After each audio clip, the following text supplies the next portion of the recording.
All right, let's get right into it. We're talking about love bombing. A term that used to mean a really specific manipulation tactic, but now it feels like it's used for anyone who's just a little too enthusiastic, a little too soon in a relationship. And that's really the heart of the problem, isn't it? It leaves you wondering, is this person's behavior a genuine, maybe kind of overwhelming connection, or is it something more calculated, a strategy designed to control you? Look, if you've used the term this way to talk about someone who was just texting a lot or wanted to move super fast, it totally makes sense. You weren't wrong. You were just using the word that was floating around, and it spread for a good reason. It gave us all a name for a feeling that was genuinely off, even if what was happening wasn't technically abuse. So how in the world did we get here? Let's take a look at how this very specific clinical term kind of drifted away from its original meaning and became this broad, popular trend. Okay, so let's get crystal clear on the original clinical definition. Love bombing is not just showering someone with affection. It is an intentional strategy designed to create dependency. The key words there, the ones you really got to hold on to, are intentional and dependency. And this right here, this is the most misunderstood part of the entire concept. The over-the-top affection, that's just step one. The actual tactic is a full cycle.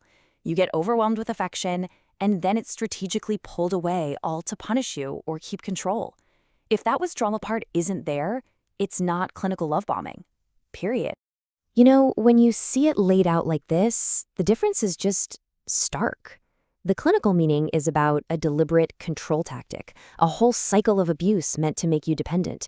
But the popular meaning, that's drifted to just mean someone who's a bit too intense or moving too fast or, maybe they're just really, really enthusiastic. So why did this happen? It really wasn't some big mistake. As a culture, we needed the words for that feeling of, whoa, this is way too much, way too soon, and it feels uncomfortable. The term love bombing was there, it seemed to fit, and so we grabbed it. And this brings us to such a vital point. Getting precise with our language isn't about being the word police or correcting people. Not at all. It's about giving ourselves a tool to see a situation more clearly so we can actually respond in the right way without automatically assuming the absolute worst. Because the truth is, that feeling of intensity at the start of a relationship, it can come from completely different places. The behavior might look almost identical on the surface, but the motivation underneath could be worlds apart. Think about it. Is this intensity coming from someone who is just genuinely unfilteredly excited, maybe a little clumsy about it? Or is it coming from someone who's anxious and is constantly looking for you to reassure them?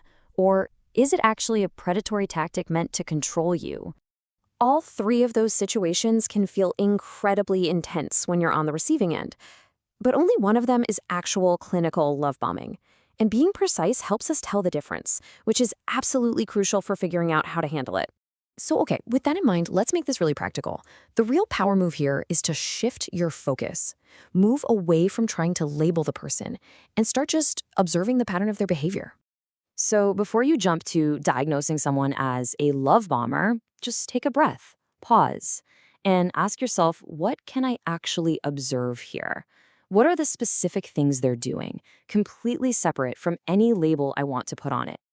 Here's a super simple 3-step process you can use. First, ask yourself, am I seeing that pattern of affection followed by withdrawal for control?